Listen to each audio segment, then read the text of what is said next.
Today is Thursday, January 26th, 2017, and this is the start of an interview with Lois Bristow at the Deschutes Historical Museum in Bend, Oregon. My name is Kelly Cannon Miller, and I'll be the interviewer. I'm the executive director of the Deschutes Historical Museum, and this interview is being done in connection with the history of Deschutes County. We'll mainly be talking about Lois's life and public service as a county commissioner.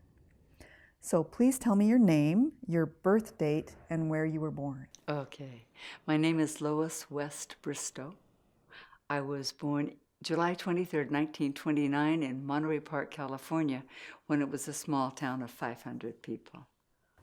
What is your earliest memory? I have two memories by the time I was 2, because we moved when I was 2. I remember falling out of the high chair and cutting my, and I remember, 3 memories. I remember going down, there was a high school girl who came and took me in the buggy and just loved me and loved you until I was 2 and we moved away. And I wanted to go see Nina. And so my mother walked me 2 doors down, and there was this California like the cottage with the dark front porches. And I walked up by myself, and the door was huge and it was very dark, and Mr. Snedeker answered the door, and I was terrified, and I said, "I want Nina." And then my mother waved to him and came up, and we talked, but it was a huge memory, and Nina wasn't there. And then when we moved, we had everything back in a trailer. In those days, you put them in a trailer on the back of your car and drove up this steep hill, and I was watching out the back, and I was so afraid that the trailer would come loose and we wouldn't make it up the hill. And that's the only really not very significant memories, but the memories I had by the time I was 2. Who were your parents and what were they like? Okay. My mother was Helen Bristow, and my father was Lloyd Pranty. And they met in Oakland. My mother was historically Oregonian. Her father, grandfather, and great-grandfather were all Oregonians, and the great-grandfather, Elijah Bristow, was the first settler in Lane County, Oregon. So she was a patient, beautiful, giving mother. I adored her. She was the best educated of anybody in the family. My brothers are both attorneys, and my father a professional, but she was so well read. She read constantly and encouraged us to read. My father was an educator, a writer, and a public speaker. He was brilliant, he was dynamic, he had disciples in education because he really did tremendous work in changing attitudes in schools and having kids reach their potential. At home was a different ball of wax. He was a Jekyll and a Hyde, and he was very, very difficult and demanding as a father. We could never be quite good enough, even though we were all very bright kids. And he did many, many things that enriched our childhood. He thought it was important for children to have a rural experience. And so we had an urban farm of like 10 acres with development all around us. Not thick development because tracks had not come on to being yet. And we had horses. I broke horses as a teenager. I learned to ride, I don't know when. We rode all the time. We had a cow. We all took our turns milking the cow. We churned our own butter. We had gardens, fruit orchards, and it was the Depression, so we canned vegetables and canned fruit and did a lot of things that just to save money and provide really good food. And relatives would come and live with us in between jobs, and we literally built a bungalow, a sleeping bungalow, out near in an area that was open where the barn was close to it and the corrals. But it was a nice level area, and then families could come with their 4 children and spend the summer or whatever. We always had people there. And it was a rich experience growing up. I was the only girl, and I wanted me to, you know, work like a man, ride like a man, shoot like a man, do all of these things. I refused to shoot a gun. I would not kill anything.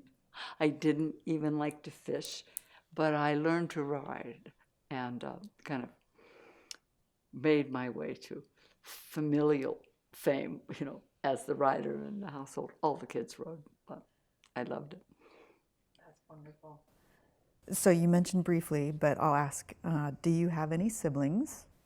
I had 2 brothers, and then many, many other, like one would call foster siblings, except my father was a principal of a high school, and when somebody was really having struggles, he'd work with the family and invite them, you know, to come and stay. They stayed anywhere from, you know, 3 months to 5 years. George came when he was 12 and left when he joined the Navy. And he was very much like a brother.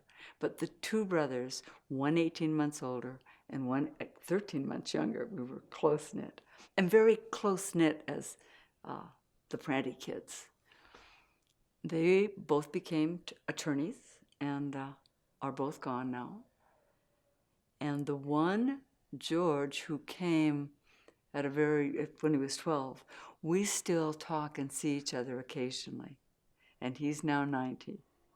But everyone else in my family, cousins, aunts, uncles, are gone. And it's eerie being kind of the last one standing to be the matriarch of a family. What were your brothers' names? Stafford and Rayburn.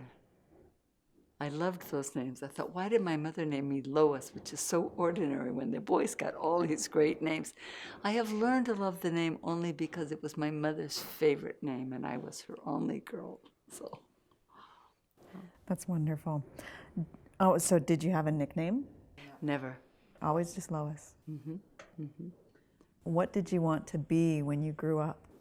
Oh, I, from a very, very young age, wanted to rescue lost children. I mean, when I was 5 and 6 and 7 and teenagers. And I started babysitting when I was 10 for 2 hours Saturday morning. And there were 4 kids, and she gave me 5 cents and a music lesson. But she finally said to my mother, you know, it's really not worth pursuing with Lois. Music is not her talent, and she's right. But I loved children. So that was, and then as I got older, I decided I wanted to be an airline stewardess. And you had to be an RN then. So I thought, I'll be an RN so that I will have, you know, a way to make a living, because after you get married, you can't be a stewardess anymore. The world has changed. And that, of course, all went down the tubes when I married and started teaching school. I started teaching school September of 1949 when I was 20 years old.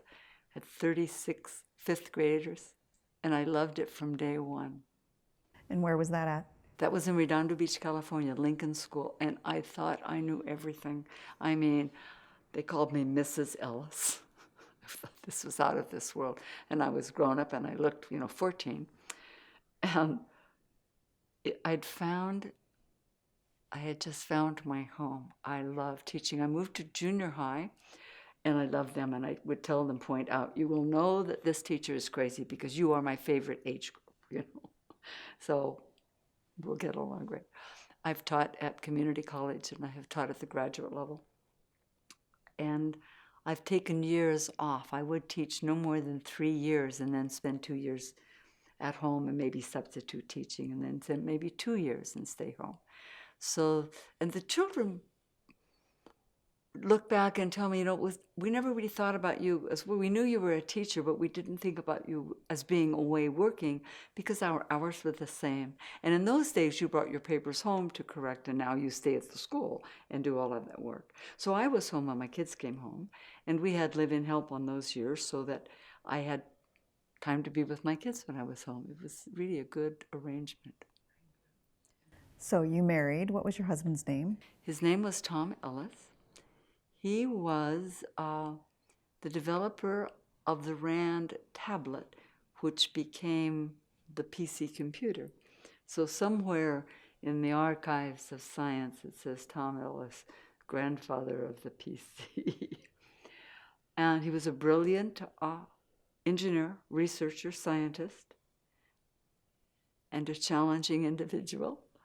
And he is gone, been gone many years. And how many children did you have? 3 children. The oldest is my daughter Sheridan, and she went to San Francisco State, got a bachelor's in biology, and that allows you to go, waitress someplace. You have to have a master's in order to do anything. And one of our neighbors was a pilot, and he was driving her up the hill from the plaza down below, and he said, you should look into flying because they're accepting women.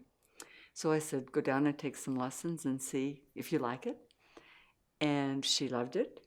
And my accountant says, you're bleeding to death over here. What's going on? And I said, my daughter's learning to fly, and that's paying for the lessons. And he said, buy an airplane. So I did. And she taught me to fly when she had all of her ratings. And I loved it. And we originally bought a lot in Sun River right on so we could keep the plane, in the hangar right there. But life changed, but I loved to fly. And she was a pilot for several years and married a pilot. And when she became pregnant, she stayed home because having morning sickness on takeoff just doesn't cut it. And really liked being a mother at home and did businesses. She's a gifted seamstress. And she made Victorian dresses for little girls, a business. And now she and her daughter have quite a large business making custom clothing. They have 4 full-time employees and 3 part-time employees, and do elaborate costuming, and people want a Renaissance wedding dress or a Civil War wedding party. They do a lot of those things. So that's Sheridan. That's Sheridan. And Brad was my oldest son, and he was a builder. He was the builder on Sunstone. And he did interesting jobs. He did like the clean room for the defense industry, where they go in, and it's kind of complicated and interesting. He did stores, the Beverly Drive guest stores and the California Center stores. Mm-hmm. He did a lot of schools, some lovely high-end homes. He did the Sunstone Project up here. And then he was killed in an accident 14 years ago. And he was 49. And would be a grandfather now. I have a great-granddaughter. And then Derek is my youngest, and he works for Airflight, which is owned by Toyota, which now moved to Texas. So he's in Texas for his last 5 years. He's 60. And when he retires, they already have their California home being remodeled, ready for them to come back. And he is in charge of a lot of the factors. They handle everything that has to do with their Gulf of Jetstream aircraft. So he travels all over the world, and a lot of responsibility, interesting, challenging job. And he said he wants to finish it out, and so he will finish it out and retire. They have 2 children. Brad has 2 boys, and they are here now, and they are Trevor from his first wife, who passed away, and Slater from his second marriage. They're 10 years apart. They're very close. They're both builders. And so they're up here, just moved to Bend. Trevor was born here. And then we are now on Derek and Christy have 2 children. The oldest is Ashley Ellis, and she's a principal dancer with the Boston Ballet, and really world-renowned at this point. She's an exquisite dancer. The most beautiful thing about her is that she does not have one diva cell in her body. And on the side, she started making leg warmers as a business, and it has taken off. She's hiring sewers, and that in your spare time when you spend all your life rehearsing and performing. And anyway, and then her younger brother is Trent, and he's a video photographer, has done a lot of work for Discovery Channel, Bering Sea Gold, where they filmed, 30 feet under the water, under 5 feet of ice. And he'd be up there for 6 weeks or so at a time. And then he also worked on The Most Dangerous Catch. So now things are expanding here, and he's cut back on one of them and is still very active on the other. Goes back and forth to Alaska. Not where I would really like to be in the winter, but I don't have to go. And I'm blessed. They're incredible people. So tell me about, you've already shared that you have long Oregon roots in your family, but tell me about your discovery of Oregon and when you first were coming to Deschutes County. We started coming in 1951, and my father, who was not an Oregonian, was from Nebraska, came up because his cousin, with whom he was raised like a brother, my Uncle Bitsy, was the teacher, coach, superintendent of the Lapine School in 1949, 50, 51, that era. So my father bought 7 acres on the Little Deschutes and built a log cabin and would come up in summers. So we started coming up. Before we had children, the first trip up was 51.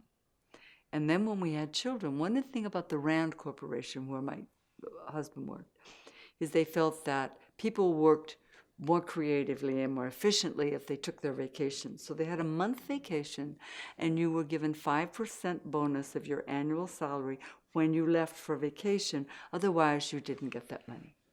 And so everybody took their vacation. So we would come up and camp for a month with my cousin, who was a school superintendent or school principal at that time and had a month off. So we would bring all of our kids. They used to say it's like a 4-parent family with 6 kids. We did everything together. So we would come to Central Oregon and go back when there were no campgrounds on the lakes. And we would go on the dirt road forever for little cultists, and then they'd get in one of the boats and go around and find a spot to make a good campground, and then we would make this great campground and then leave it just like nobody'd been there. We took great pride in kind of like we were sneaking in and sneaking out of the wilderness, but it was a phenomenal experience, and I fell in love with Oregon. And then my son moved up here, Brad, and I moved up because the kids were going all over the world. We didn't know where they were going to be.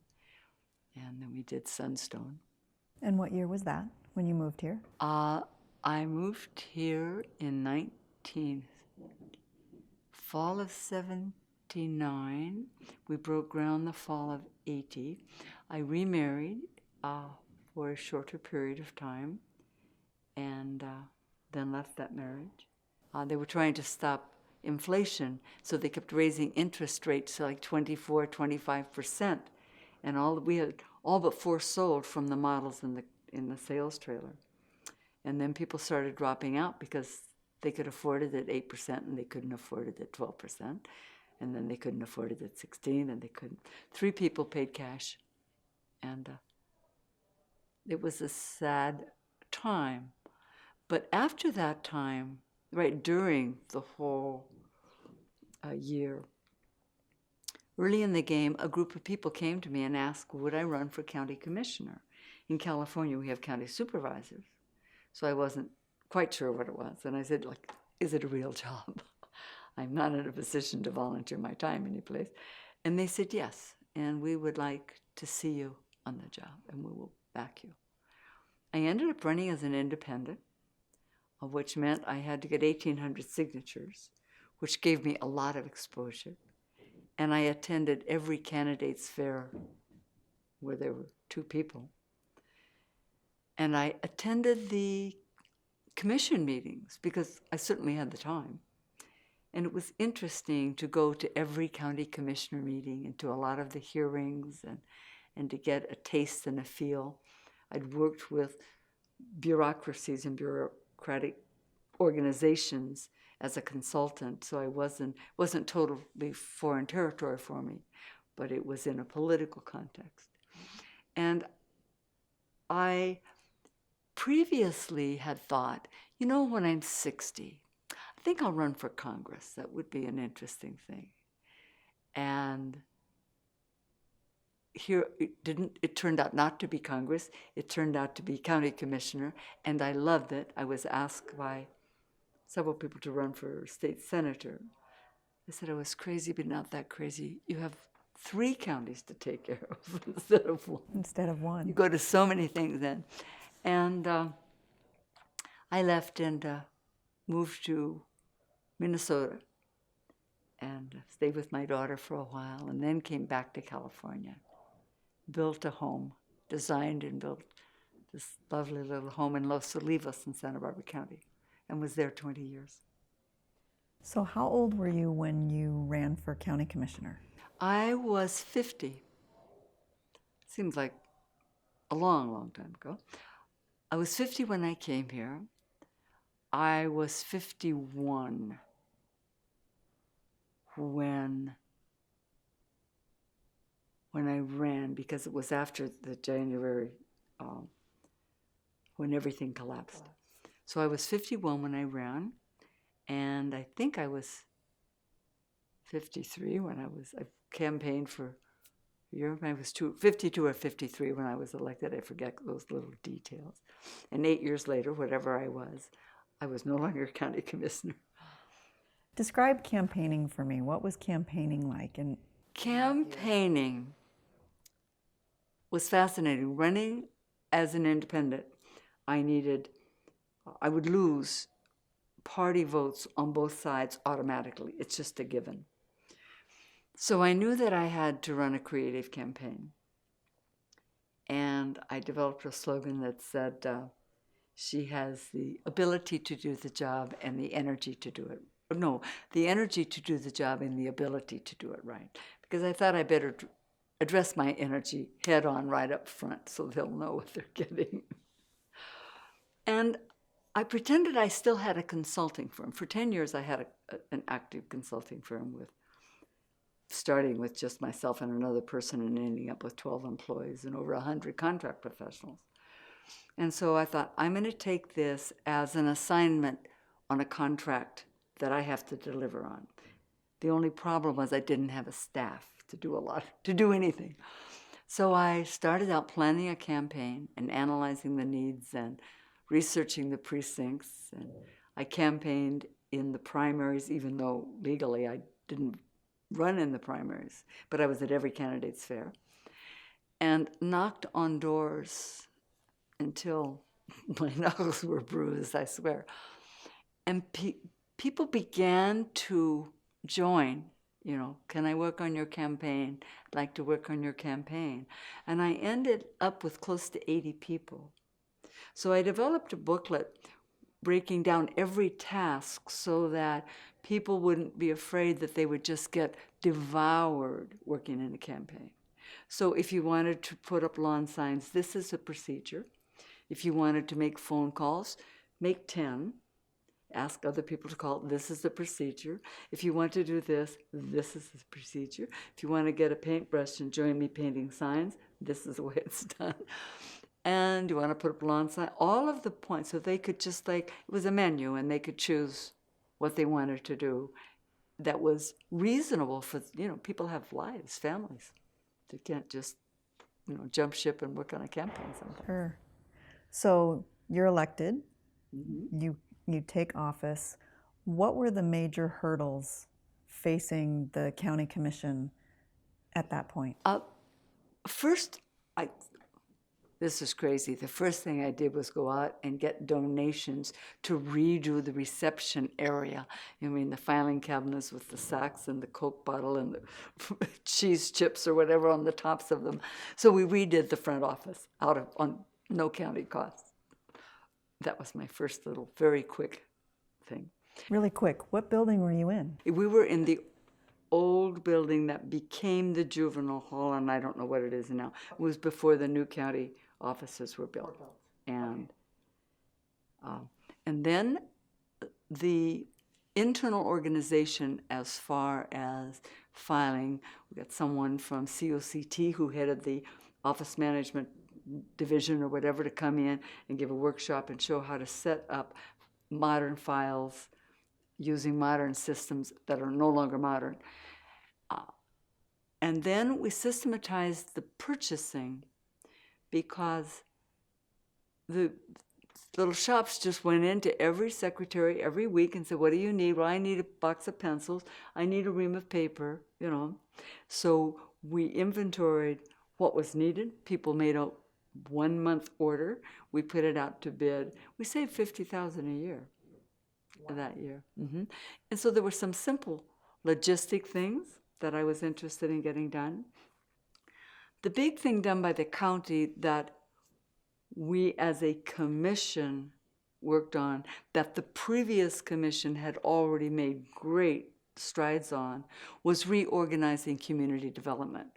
So we had a system where the builders would go in and be assessed, and if it were a simple thing, they took a fast track here. If it were complicated, they went here. If it was a big development, they had to work here.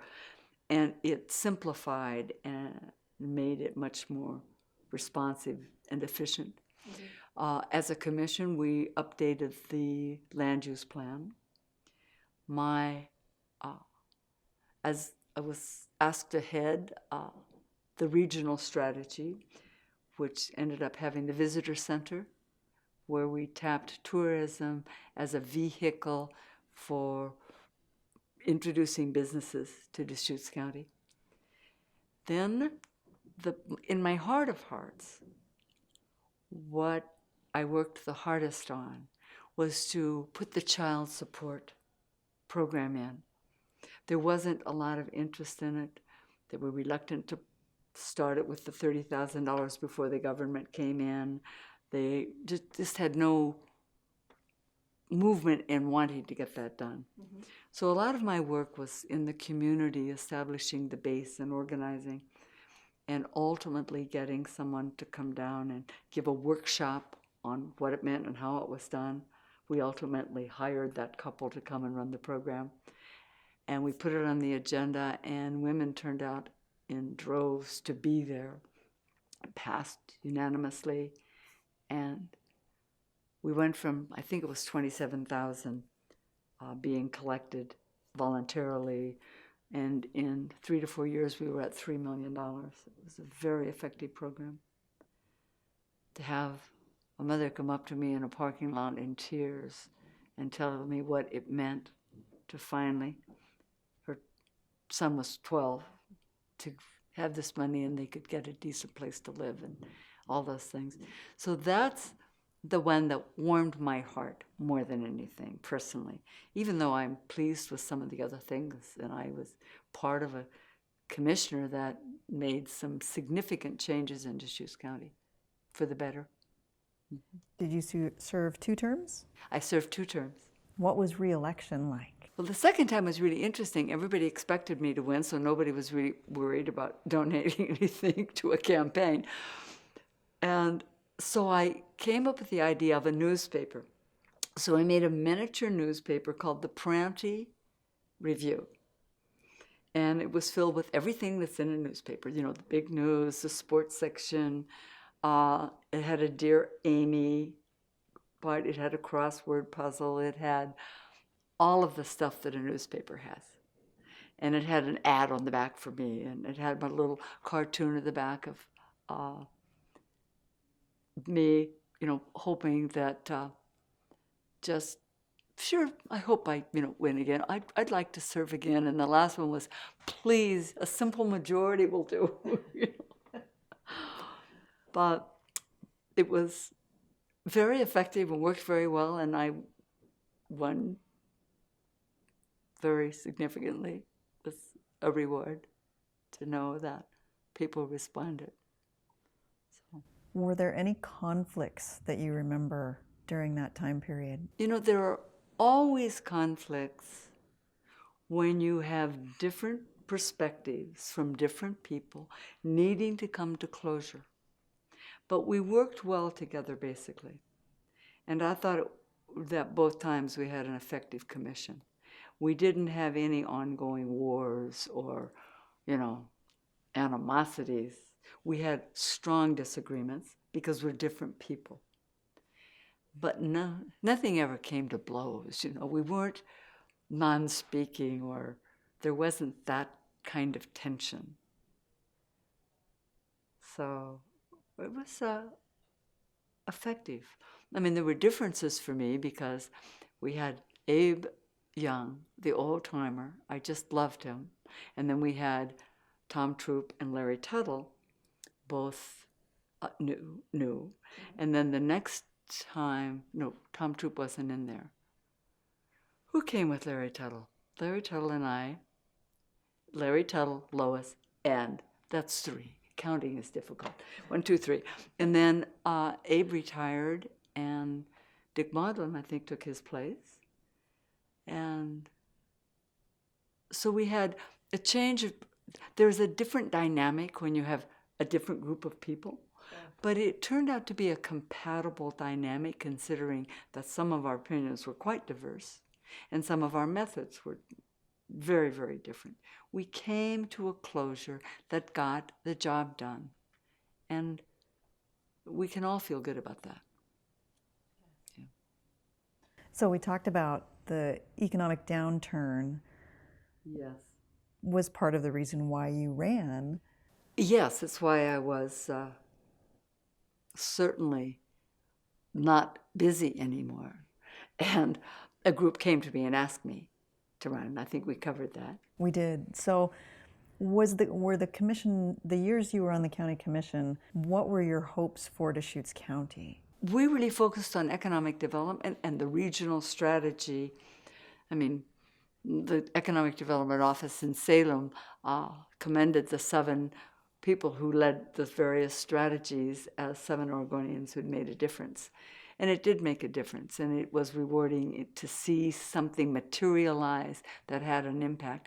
But the economy was on the top of the list of almost everybody in 1981, 1982. So that was our focal point. And how to save money in the county and work more efficiently there. We streamlined the board meetings, actually covered more material, but did a lot more individual homework on studying the issues, ready to discuss in a meaningful way kind of the decisions that had to be made, rather in an exploratory way, like what's really going on here, and then coming. So we could limit the time spent in those meetings and actually accomplish more. And there was a good staff of people in Deschutes County. I felt fortunate. We had a superb mental health and health departments. We had a good, when we revamped the building, it was really appreciated by the building community. More efficient, more responsive, and made great changes in the juvenile program. Just generally working to have a friendly, consumer-oriented, efficient, responsive county government. And I have people come into me with most interesting questions. Go talk to Commissioner Branty. Somebody, had heart trouble and just had no idea what to do. I said, go to St. Catherine's. They don't turn anyone away. And sure enough, he went, and they flew him to Oregon, and he had open heart surgery. And then when he came back, he was all upset because they keep billing him. And I said, that's their job. They need to. And you write them a letter and tell them how valuable it was and how much you will always remember them, and send them $5 if you can. Every month, send them what you can, because they have a responsibility. They know you can't pay it. But it would be nice to know that you tell them that it really was valuable. He was very pleased with that, wrote them, felt good about himself. So what lessons did being a county commissioner give you? Oh, what lessons is life? Life, the lessons are constant. An understanding to be more accepting of such diverse stands on the issues. To roll with the punches when we would lose a library, bond issue. We tried and tried to get into the library. I visited the library here now. It is marvelous. It was a joy to see it. To deal with the limit of your power. I had been self-employed for a long time, and I had the power to contribute to decisions, to present decisions and ideas, but I could not operate alone. It had to be a cooperative effort, and you found ways to express yourself as effectively as you could to convince at least one more commissioner that this is the way to go. And sometimes you do and sometimes you don't, and then you just let that go and go on. You learn to roll with things. You learn to appreciate people's feeling of helplessness and wanting to be empowered by the people they elect. Oh. I remember one man came in, it was quite funny, he goes, "Hello there, young lady. I pay for your job." And I said, "Yes, I'm not really young anymore, but thank you anyway." And the other day I was trying to figure out how much of the general fund does everyone pay, per evaluation. Sure. And I told him that I had done that research, and it was interesting. I cost you about 32 cents a year. I hope I'm worth it, And he laughed and laughed, and I laughed and laughed. And I said, give me your problem, and I'll tell you what I can do. I can present it, investigate it. I can find out if it can be done and how it can be done and get back to you. And if it can't be done, I will tell you it can't be done and why. I am bound by law just as anybody else is bound by law, and I don't have the power to say, "Sure, I'll fix that for you." But I will look into it and I'll get back to you, and I'll best I can do. And people were okay with that. I didn't call and say, "I'll see if I can't," because you can't. Mm-hmm. You can't. So you learn a lot. You learn about just different personalities and issues and things that are important and not important, and why they want this and why they don't understand that that's not possible, or that the county is actually limited in what it could do by law. All of that you learn every day, and you gain new perspectives the entire time. Wonderful. Was there anything you wish you could have done as commissioner, but for whatever reason it didn't happen? We upgraded and improved facilities for WIC. I was sorry that we didn't do it faster. It was a tumultuous time at the county. We went to 4 days a week because of the budget cuts.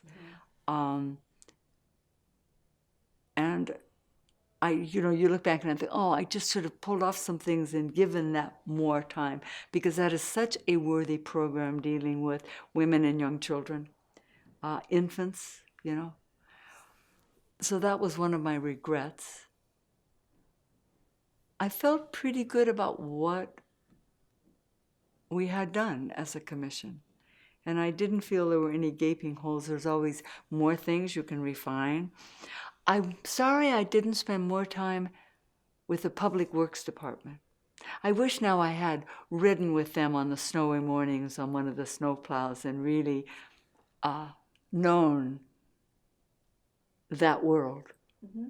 And I thought I intended to and didn't get around to it, and I regret that.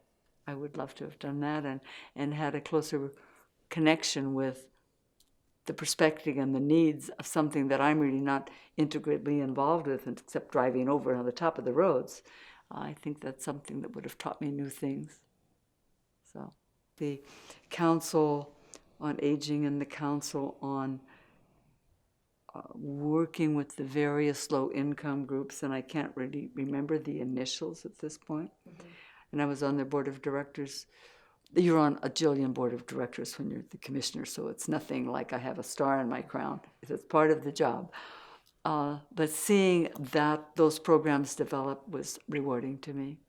To see the tourist package that we put together really become effective. And all of what happened with the regional strategy is all of the businesses related to tourism pooled a great deal of their advertising budget and did a single advertising effort for Central Oregon, the 3 counties. And it was huge. It was revolutionary. They had not done that in the past, come together and contributed financially to be a part of it. It was done by a local ad agency at the time, and Mandala. Oh, another little crazy thing. I came in, I counted them finally. We had like 27 or 30 different letterheads. And so we had Mandala design a letterhead, and we had a single card for all the people who worked in Deschutes County with the county logo on it. That was kind of fun, and things that are not life or death, but fun. How long did you live in Deschutes County then? I lived here for 14 years and then left. And this is my first trip back. And what did you discover coming back after 23 years? That Bend has changed. I mean, the east side of town were, fields, ranches, open area. And now it's just wall-to-wall housing. And the highway is 4 lanes, which I don't see how it could survive being 2 lanes like it was. Totally different world. I'm downtown, I know where I am. But I get out anyway at all, and I am in no man's land. I have no idea where I am, especially with snow every place, and it's different. But it's fun to see some of the places that are reasonably, the downtown Bend is much the same. It's going to change, I hear, but it's still downtown Bend and Drake Park. You shared with me a memory of Pine Tavern. Oh, yes. When I began coming in 1951 for the summers, we always ate once, sometimes 2 or 3 times during our stay up here at the Pine Tavern. And the kids, my children, the youngest is 60, remember that as little kids going in the big tree in the middle, and we ate at the Pine Tavern. And it's still there. I must go down and at least have a cup of coffee. It is still there. Who are some of the great characters you remember? There was the man who took us to the Supreme Court because his dog was put down. And knew we had a law on the books that if dogs were not confined and they damaged livestock, they had to be put down. Because a family would work raising sheep all year, and then their entire income would be wiped out with a pack of dogs. And to have people come in with their children, crying tears with their dog, my heart went out to them, and I tried to take time to explain to the children that if this were my dog or my grandson's dog, we would be doing the same thing. And I'm sad, and I understand how hurt they are. But when you have a dog, make sure that you take very good care that it doesn't run away next time, And that was it was a lot of ambivalence in the law. My very good friend, dog got out and was, put down. Controversial law, but we had a person that took us to the Supreme Court of the state, and he was a character. Did he win or did he lose? He lost. The publisher of the paper. Robert Chandler? Yes, yes. He was an interesting man. I can't complain. He was very, very generous in his editorials on my time in office. But he was a character and a moving force in this community. And Larkin used to run the TV station, KTVZ or something, wherever. He was a character to know. There were people who say that I was a character, and they're frankly right on target. You never know. Mostly, I believe that people are people. We have our idiosyncrasies. That's what makes us interesting and different, and sometimes palatable and sometimes not to one another. But it's hard to think. When you say as a character, somebody really stood out as a personality, and that's the publisher did that, yes. Are there things, now that you're back for a visit, that you miss, that you wish were the same? Oh, you know, one always has a degree of nostalgia. I mean, when I have it about my own childhood, and time does not hold, you know, it just goes right on without us. And development, unless we stop reproducing children, development continues because we have to house humanity. And so things change, and I am sure there are ups and downs. The rural small town flavor of Bend is vastly changed because they're the big box, you know. It's nice to have them for convenience, to be able to go and shop, but they're all new. We had a small mall, a lovely little department store, and we had downtown. And there wasn't, you drove to Portland for major things. And that's no longer necessary. People have it all right here in their backyard. I don't know, because I'm here on a brief visit, about any of the kind of organizational things, the groups, either a book club or the political party groups, that, you know, the community, that the library groups, the supporters of the library, the people who worked on the Planning Commission doing so much work on the Deschutes River, on the citizens groups, spending hours and hours and hours doing research for changing to the Planning Commission and updating the plan. A small example, the first plan, which was put together, and I guess from what I remember, we were the first one to go to the state for approval. It looked at mobile homes as temporary homes that would be moved and only allowed small decks. And of course, that concept disappeared because these were permanent homes that people put in, and they wanted large decks to enjoy the outside.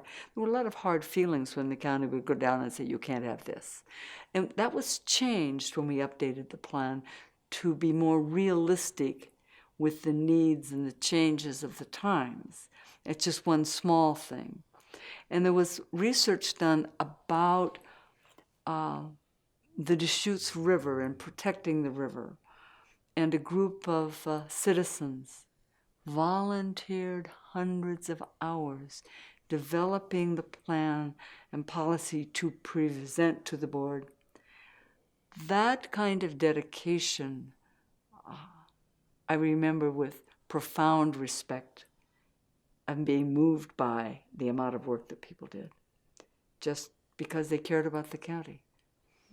I don't have any idea about any of the shifts in the community because I'm here on such a superficial level, really. If I were for some great possibility coming back, and I don't know, I'm looking at a lot of potential right now, I would be much more involved in what was happening in the community. So you've mentioned Deschutes County's ruralness in the 80s when you were here. It's also the time when the mill was about to close. Oh, the mills were closed because construction stopped nationwide. There was no more construction because interest was so high that people wouldn't buy. Houses did not move. Real estate died in its tracks. Buildings stopped. This is a forest products community, or has been a forest products community, and there was no market for forest products. You could not rent a U-Haul going out. There was a mass exodus, and understandably so, because there wasn't any work here. There were some permanent shifts that resulted from that in changing the character of the community. Recreation continues to be, and I believe to this day continues to be, a major force in tourism income. And there are other businesses obviously all around. Deschutes County has always had one of the highest ratios of professionals per capita partly because, well, number one, we have St. Charles, which has expanded greatly, but it was a significant hospital when I was here. The attorneys, the accountants, people who are self-employed and can choose a place to live, they choose Bend because of the quality of life and the availability of hiking and fishing and skiing and rafting and all of the things that people do here. Gave it a sophisticated flavor even then. And of course that, I'm sure, has just expanded. So the forest product era did not recover in this area. So you got your PhD at... Oh, in-depth psychology. Okay. That was really, this is a part that's, I think, an important part of my life. Now, when I had a consulting firm, I had right around 100 contract professionals and a staff of 12, and the majority of them had their doctorates. And I thought, oh, how nice it is. Somebody's done all the work, and and they would say, oh, I would love to do what you do, Lois. Do it. But I thought, I don't have to do that work. I really don't want to work that hard. When I was 76 years old, I get this crazy bee in my bonnet that I should go back and get a doctorate. And the logical side of my brain said, this is nonsense, this is idiocy, you don't need to do this, it's expensive, it's such hard work, I don't want to touch it, okay? And people would say to me, oh my, you're crazy. And that's a given. And finally, I just almost by osmosis or something, I was getting my transcripts from 50 years and 10 schools and I enrolled at 76. And the program was in-depth psychology. Now, as a very young woman, I went through a period of depression when I was 28, 29, 30. And I worked with a therapist named Hildy Kirsch. And I didn't realize it at the time, but she had taken her training with Carl Jung. And they were very good friends. And in her office, in her house, her husband worked on one side, Jungian analyst, she on the other side. There was a little photograph, and I looked one day, and she said, oh, that's our friend Carl Jung. And I didn't, oh, okay, sat down. I later, of course, learned a great deal about Carl Jung and was profoundly blessed to have worked with her. And I worked a significant amount of time, and it reoriented the way I approach life in many ways. It was a phenomenal gift to my life. And the Pacifica Graduate Institute is an accredited institute that focuses on depth psychology, and Moyer left all of his myth, publications there, and they have a program in myth. I'd love to go back and get a degree in myth, but that's nonsense. And so I enrolled, and we came across certain things in the history books or in the research books, and the Rajneesh was one of the things that was discussed as a psychological phenomenon, and I thought, I was there. But I loved it, and I wrote my dissertation on the transformative process, what Jung calls individuation. It's how we work to become all we can become, and it's an ongoing, ever-unfolding process. You don't finish. You don't close the book and be done. There's always a lot of work there to look at. And I used the experiences I've had, because I've had numerous careers, and tied them to the theory of the class. So it was an exciting process for me, and I love doing it. And the book I'm working on now is called Huff and Puff and Pray to the Moon, Increments of Transformation. It's like we work like crazy, we cross our fingers, we trust we grow as a person. And I call it growing soul, whatever. That's from one of the instructors there. So I got my PhD. I defended my dissertation 6 weeks after my 80th birthday. In my little argument with myself, like, I want to do this, you're an idiot. It was a 5 to 8 year program. And I said, okay, my compromise will be I will finish it in 4 years. And I'll enroll. And I finished in 4 years. So it was fun. And a feat. It was. But it was my bailiwick. I love writing. Now, I wouldn't have done anything in computers. I would have been the flunky in the class. Don't put me in an accounting workshop, please. But when it comes to interaction with people and writing and those kinds of expressions, I'm comfortable. Tell me about your development Sunstone with your son. Well, my son was a builder here, and my husband at the time had been in real estate, and he talked to a lot of people and came up with the idea of doing townhomes. And my son and I and my nephew, who was the architect, were gung-ho on solar and passive solar. And my husband had another business, and he pretty well worked on that. And then my son and I did the Sunstone project. And in the early stages of the development, you have to make sure that the land is compacted. There's a lot of grading going on. So we had the compaction tests, and we needed to compact it.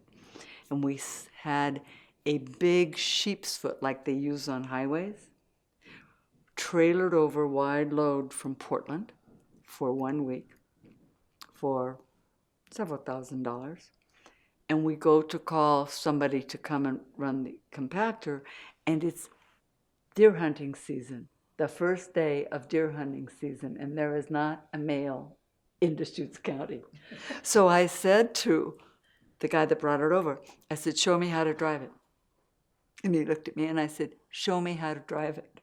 So I got it and I drove the sheep's foot. And my daughter-in-law at the time, she's since passed away, she learned from me. So we take turns. And the first half hour to hour, it was fun. It was this great big machine,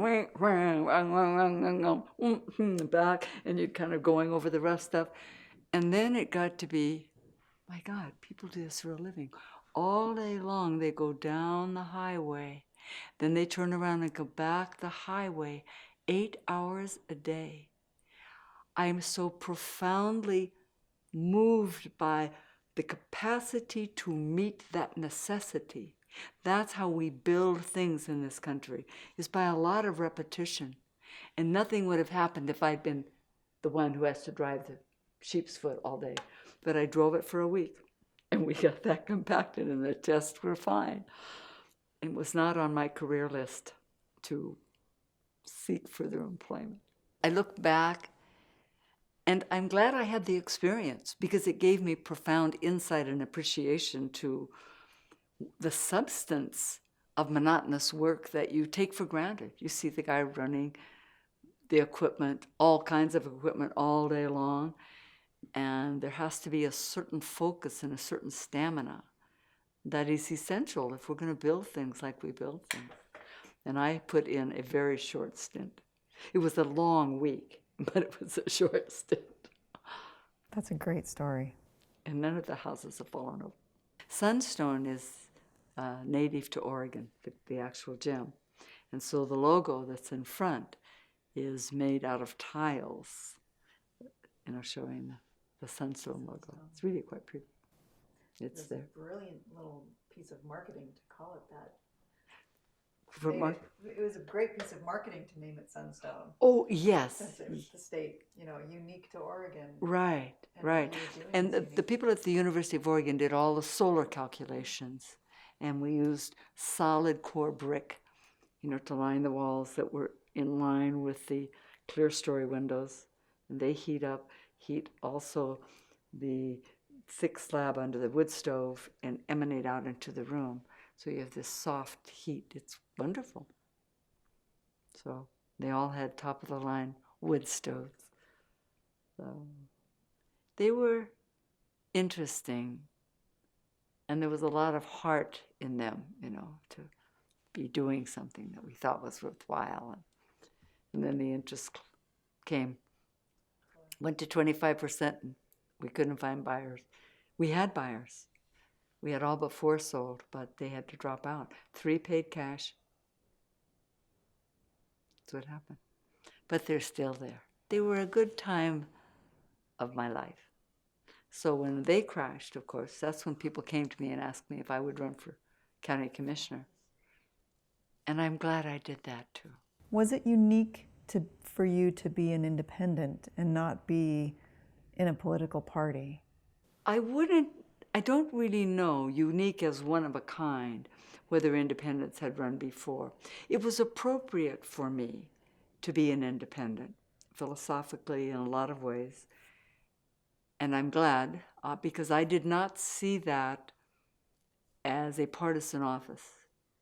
I don't think parties have much to do with running a county efficiently and providing the services that people need locally.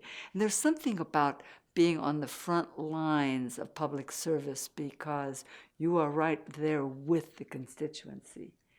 And it's very interactive. You know, they come into your office and want your help and want to have things explained or done.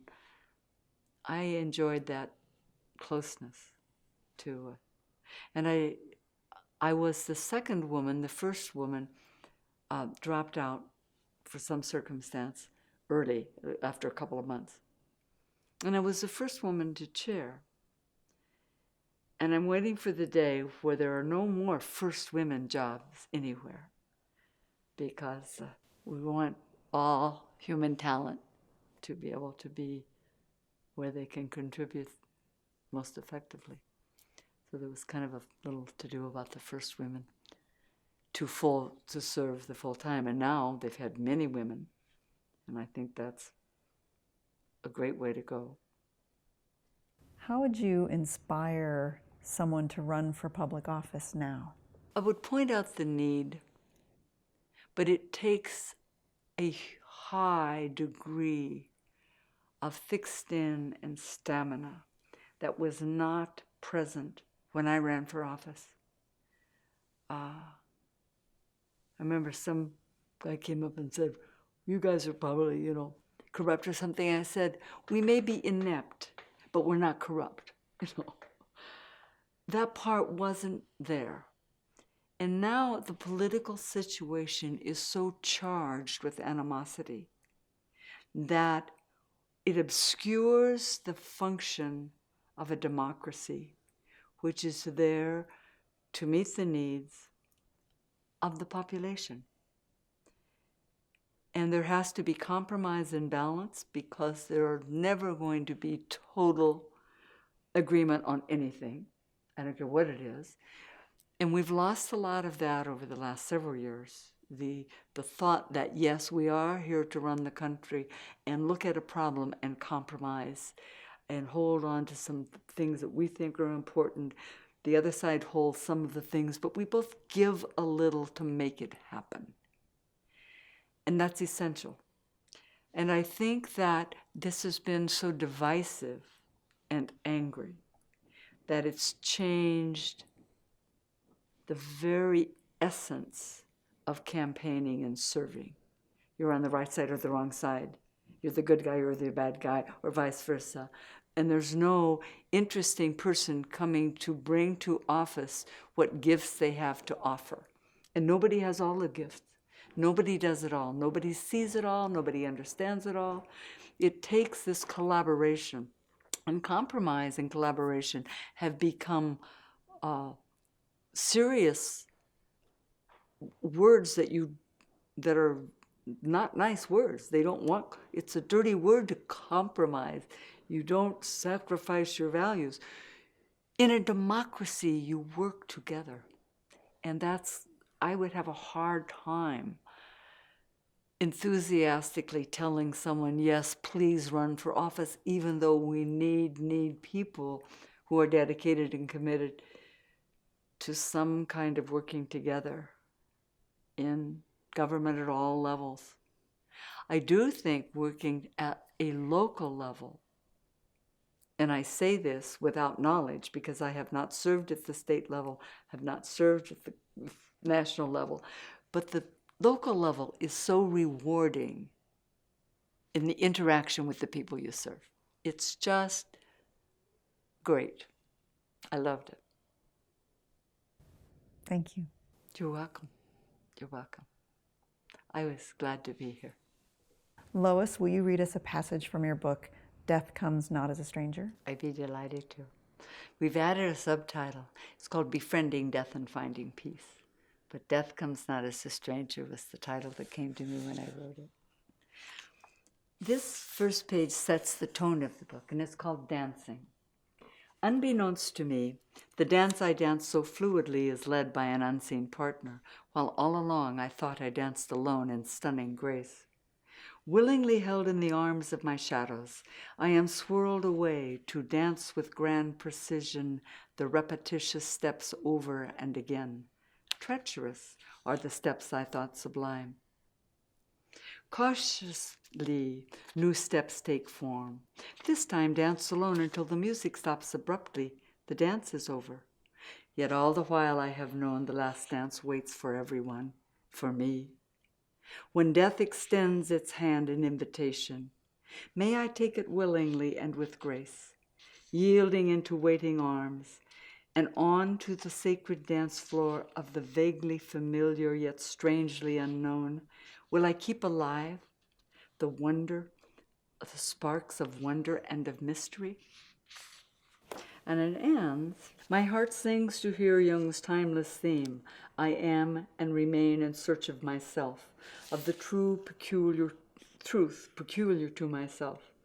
As he searched the truth of himself, he also sought understanding of his death. Jung explained that in the view of the ego, death could be frightening, capricious, and brutal, tearing away those we hold dear, while arbitrary and unknowable time, leaving us bitter and angry. However, in the view of eternity, death appears as a joyous passage into a place where the soul gains wholeness and peace.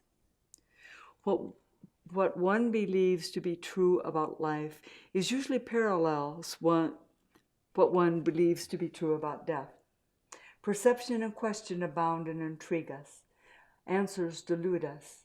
In our search for wholeness, we gather information, each in our own way. For me, the crone without her internal spirit child would leave my life incomplete. Through reflection, they rise together toward wholeness. Separation falls away. The child, the young woman, the bride, the mother, the teacher, the professional, the mature woman, the grandmother, the great-grandmother. Join the aging crone and meld into the creation of an old woman who at last is coming home to soul. The poignant words of P.L. Travers capture the essence of death's resolution. To be pregnant with one's death is to experience a surge of energy. The writing of this book took my hand and led me through fears I did not know were there. I tried to clear the glass and peer through death's dark window. From time to time, I gently tapped at death's door, cautiously seeking entry. Today, I stand at the edge of the river Styx at peace and dip my toe into the sacred essence, readying myself to move through darkness into ultimate light. You live with the integrity of the motion, and you walk through the fires, folks, to anneal the soul. You don't run around the edges and play like they're not there. So, anyway. You've been listening to Lois West Bristow, formerly Lois Bristow Pronti, as County Commissioner from 1983 to 1990. Thank you very much, Lois. It's been a pleasure to visit. It's been a pleasure to be here. I'm delighted. Thank you.